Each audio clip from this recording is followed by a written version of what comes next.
טוב, אילן. ערב טוב. מה תוכל לספר לי על הזנים הלבנים, דור 5? היין הזה הוא יין מיוחד מאוד. מה מייחד אותו? הוא למעשה שילוב מאוד מיוחד בין זנים שאנחנו לא רגילים לפגוש ביחד.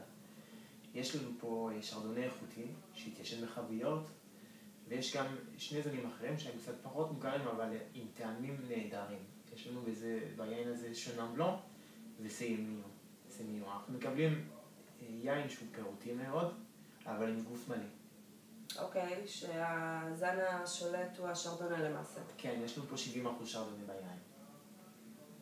ולאיזה מאכלים היית מתאים את היין הזה? השילוב הטבעי ליין הזה הוא דגים לבנים, אבל אפשר גם לראות אותו על טונה, על פירות ים למיניהם. אפשר גם לדמיין אותו בקלות מלווה מנות מטובלות, מנות אסיאתיות למיניהם. פסטות? פסטות, גם. אוקיי. היית אומר שהיין הזה מתאים יותר לקיץ, יותר לחורף, או... רגיל, נהוג לחשוב שיין לבן מתאים לעונות החמות יותר, אבל פה יש לנו יין שמכיל 70% שרדונה, יין עם גוף מלא.